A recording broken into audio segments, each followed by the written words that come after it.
प्रथमोऽध्यायः प्रारम्भः। एकदा नैमसारण्ये ऋष्यश्रवणकादयः ప్రపత్తురాతం సూతం పౌరాణికుడు. పొరగప్పుడు కొందరు మహామనులు నైమిసారణ్యం అనే అరణ్యంలో కూడుకున్న వారే సూత మహాము చుట్టూ అడిగి, మహాత్మా, ఏ వ్రతం చేసినా ఏ తపస్సును చేసినా కోరిన ఫలం సిద్ధించునో అట్టి వ్రతాన్ని కానీ తపస్సును కానీ తెలపండియా అని సూత మహామునితో మిగిలిన ముళ్ళు అడుగుచున్నారట. అందులోకి సూత మహాముని కార్తీక పురాణం, మాఘ పురాణం వగైరా పురాణాలన్నీ బోధించిన వాడే సూతమహాని చెప్తున్న, ఓ మూలారా, లోకరహితమైన చక్కని విషయం అడిగితిరి.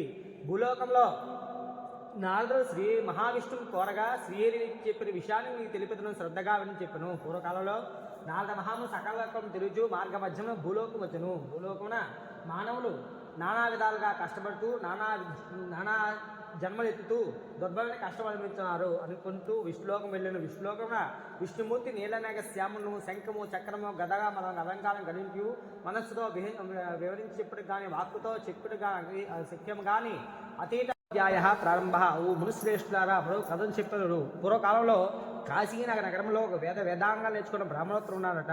ఆ యొక్క బ్రాహ్మణోత్తముడు చాలా వేదాంగం నేర్చుకున్న పురోహిత కార్యక్రమం ఎవరో చెప్పపోసరికి చాలా బాధపడుచు భిక్షాటనే తొడపాయగా అనుకుని భిక్షమెత్తుకుని బతుకుతున్నారట. అందుకు భగవానుడు బ్రాహ్మణ ప్రియుడు కావున భగవంతుడు బ్రాహ్మణ ప్రియుడు. ఎందుకంటే భగవంతుడికి స్వామివారికి బ్రాహ్మణులు మంత్రాలతో సూచిస్తారు కాబట్టి బ్రాహ్మణులు అంటే భగవంతుడికి చాలా ప్రీతి. అందుకు తన మంత్రాధీనం బ్రాహ్మణ సర్వం, మంత్రాలకు ఆధీనం బ్రాహ్మణుడు కాబట్టి స్వామివారికి బ్రాహ్మణులు అంటే చాలా ప్రీతి. అందువల్ల సత్యనారాయణమూర్తి సన్యాసులు బదించి ఆ యొక్క బ్రాహ్మణోత్తమ వద్ద వెళ్ళి, పోయి బ్రాహ్మణోత్తమ, నీవు వేదాంగాలు నేర్చుకుని ఇలా దరిద్రంతో బాధపడుతున్నామని అడిగారట. అందులోకి ఆ యొక్క బ్రాహ్మణోత్తముడు ఆ సన్యాసికి పాద ప్రక్షాళన చేసి తమ తోచి విధంగా పండో పొలమో పుష్పమో తోయమో సమర్పించి ఇలా అడుగుతున్నారు, ప్రభు, మేము భిక్షాటమే, నేను చాలా వేదాంగం నేర్చుకున్నా, పురోహితకాలం ఎవరు చెప్పవసరికి నేను మరో మార్గం లేక ఈ భిక్షాటనే తరుణాపాయం చెప్పుకుని భిక్షమతి బతుకుతున్నాను. ఎంత కష్టపడుతున్నాను, నా కుటుంబ వారు మోయలేకపోతున్నాను, సంసారం సాగరం అన్నారు కనుక ఈ సంసారాన్ని ఎదలేకపోతున్నారు. ఏదిరా ఈ దరిద్ర బాధకు తొలగ ఇది ఉపాయం తెలిపి అనుగ్రహించిన న్యాయం ప్రార్థించి చెప్పారట. అందులకు ఆ యొక్క సత్యనారాయణమూర్తి, ఓ సన్యాసి, మరో కథను చెప్పారు. పూర్వకాలంలో తుంగధ్వజుడైన మహారాజు ఉన్నాడట. అతను ఇండియం జయించిన వాడు, సత్యవతుడు, ప్రతిదినం దేవాలయం పోవచ్చు, బ్రాహ్మణులకు అనేక సంతోషపెట్టున్నారట. అతని భార్య చాలా సౌందర్యవతి, మంచి గుణములు కలది. ఆ యొక్క దంపతులు కూడా భద్రశీల నది ఒడ్డున సత్యనారాయణ వ్రతాన్ని చేస్తున్నారట. అటువైపు సత్యనారాయణ చేస్తుండగా అటువైపు సాధువనే పేరు గల వైశ్యుడు రత్నాల వ్యాపారి పడవలో అనంతమైన ధనముతో ఆ రత్నాల వ్యాపార అనంతమైన ధనముతో ఆ యొక్క పడవను ఒడ్డుకు పట్టించి రాజుగా మామూలుగా మనం చేస్తేనే చుట్టాలు బంధువులు అందరూ వస్తారు. రాజ్యాన్ని రాజుగారు కాబట్టి ఆ యొక్క ఊరు ప్రజలందరూ అక్కడే ఉన్నారట. చూసేసరికి ఆ యొక్క సాధు వైశ్యుడు వ్యాపారంగా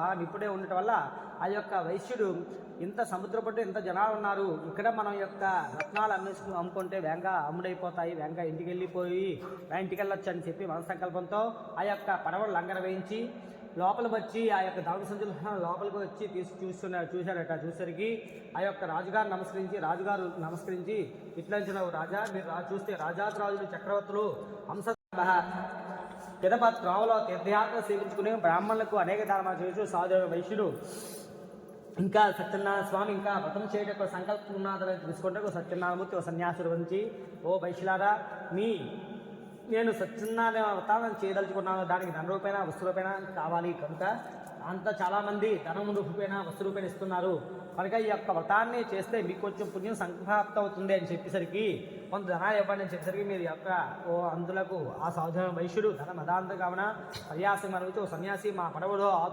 పడవలో ఏముందో నీకెందుకు ధనం ఆపాదించి ఆలోచించవా ఏమి, మా పడవలో ఆకులమే తప్ప ఈ అడవిలో ఉన్నటువంటి ఆకులమే తప్ప మరి ఏమి లేదు బంధువులు చెప్పారట. ఆ యొక్క సన్యాసి తదాస్ అని చెప్పి ఒక మామిడి చెట్టు కింద విశ్రమించారట. తిరిగి ఆ వైశ్యులు కళకృత్యం తెచ్చుకొని కళకృత్యంలో నెరవేర్చుకొని తిరిగి సముద్రపట్టుదరికి నిర్ఘాంతపోయారట.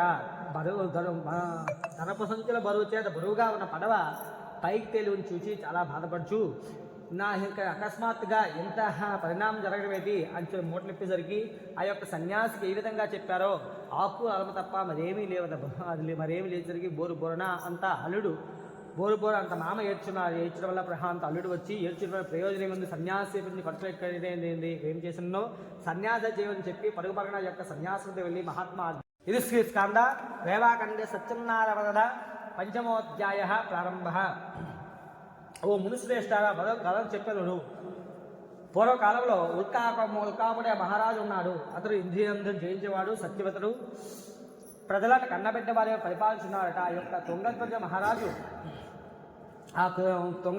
మహారాజు ఉల్కాపుర మహారాజు ఒకరోజు విలాసం కోసం అరణ్యముకు వెళ్ళి క్రూర మృగాలను వేటాడి అలసట చేయని ఒక మాదే చెట్టు కింద విశ్రమించారట. ప్రక్కనే కొందరు గొల్లలు భక్తి శ్రద్ధతో ఆ యొక్క సత్యనారాయణ వ్రతాన్ని చేస్తున్నారట.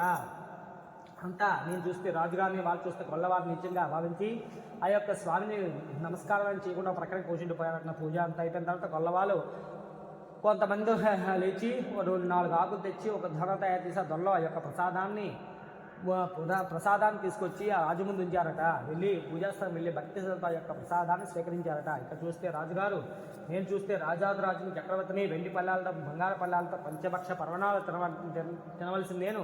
ఈ యొక్క ఆకులు తింటారా, పొరిలాగుంది, బంగ సాగుతుందని నానా విధంలా అనుచు ఆ పక్కనే ఆ ప్రసాదాన్ని ఉంచేసి వెళ్ళిపోయారట. అంత మార్గంలో కొంత దూరం వెళ్ళిపోయిన తర్వాత మంత్రిగారు ఎదురుపడి, రాజుగారు మీరు వెళ్ళిపోయిన తర్వాత మీ శత్రురాజు యుద్ధం జరిగింది, మీ రాజ్యము